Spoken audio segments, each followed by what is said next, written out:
بسم اللہ الرحمن الرحیم۔ السلام علیکم۔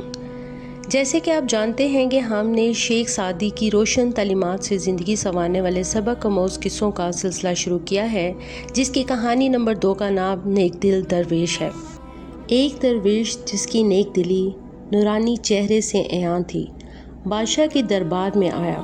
اس کے لباس میں پیوند لگے ہوئے تھے۔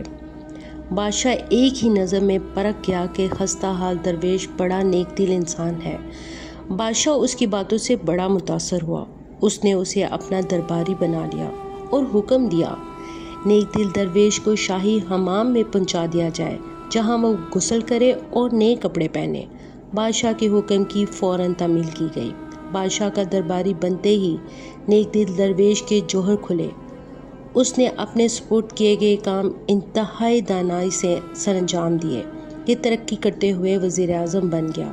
وہ وزیر اعظم بنا تو پہلا وزیر اعظم زخمی سانپ کی طرح اندر ہی اندر گھلنے لگا، ڈسنے کے لیے ہر وقت تیار رہتا۔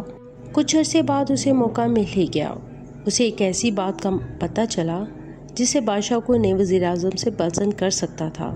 بادشاہ کے 2 بڑے خوش شکل غلام تھے جو اپنی خوش شکلی کی وجہ سے بادشاہ کے منظور نظر تھے۔ درویش وزیر اعظم کی اس سے دوستی ہو گئی۔ وہ فرصت کے وقت اس کے پاس آ جاتے اور اس سے دنائی اور نیک دلی کی باتیں سیکھتے۔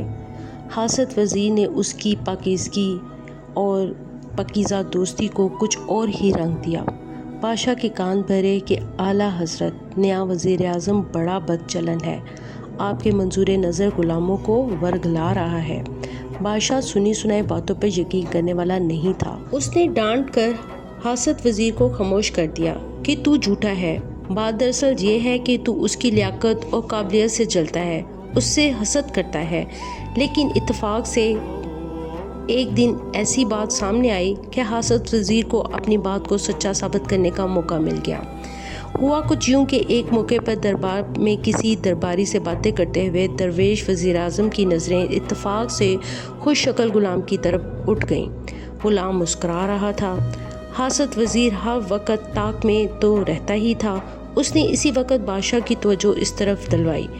بادشاہ نے درویش وزیر اعظم اور خوش شکل غلام کو اشاروں سے باتیں کرتے دیکھا تو غصے سے آگ بگولا ہو گیا۔ اس نے درویش وزیر اعظم کو سزا دینے کا فیصلہ کر لیا، لیکن اتنے غصے میں بھی اس نے دنائی کا دامن نہ چھوڑا۔ اس نے معاملے کی پوری طرح تحقیق کیے بغیر وزیر اعظم کو سزا دینا مناسب نہ سمجھا۔ اس نے درویش کو بلایا اور کہا، ہم نے تمہیں تمہاری شرافت لیاقت کو دیکھتے ہوئے اپنا وزیر اعظم بنایا تھا، مگر تم تو کچھ اور ہی نکلے، باہر سے کچھ اور اندر سے کچھ۔ ہمارا اندازہ ٹھیک نہیں نکلا۔ ہم تمہیں بڑا شریف سمجھتے تھے، لیکن تم تو بڑے شیطان نکلے۔ ہماری موجودگی میں ہمارے منظور نظر غلام سے اشارہ بازی کرتے رہے۔ بولو تمہیں کیا سزا دی جائے؟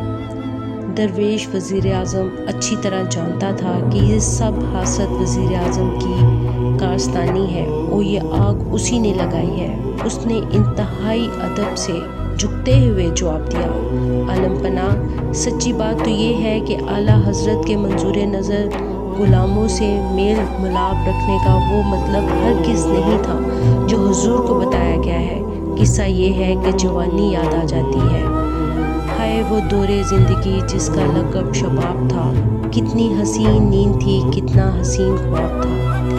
انہی دنوں کی یاد تازہ کرنے کے لیے درویش نے ان غلاموں سے میل جو رکھا ہوا تھا اور ان کو سیدھی راہ دکھاتا رہتا تھا۔ اب عالم پناہ جو بھی آئے سزا دے، سر تسلیم خام ہے۔ بادشاہ کو درویش وزیر اعظم کی بات میں صداقت نظر آئی۔ سچائی اثر کیے بغیر نہیں رہتی۔ بادشاہ نے اسے انعام و اکرام سے نوازا اور حاسد وزیر کی اچھی خبر لی۔ تلقین: حضرت شیخ سعدی رحمۃ اللہ علیہ نے اس حکایت میں یہ بیان کیا ہے کہ حاسد کا حسد ہی اس کو ذلیل و خوار کر دیتا ہے اور سچی بات ہر حالت میں اپنا اثر کر کے رہتی ہے۔ اعلیٰ اوصاف ہی انسان کو زمین سے آسمان تک پہنچا دیتے ہیں۔ بادشاہی اور گدائی خدا کی طرف سے ہے، چاہے بادشاہ ہی کیوں نہ ہو۔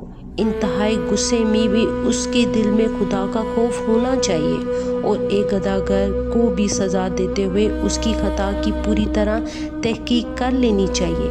یہ بات بادشاہ اور اس کی بادشاہی کے لیے بہت ضروری اور بہتر ہے۔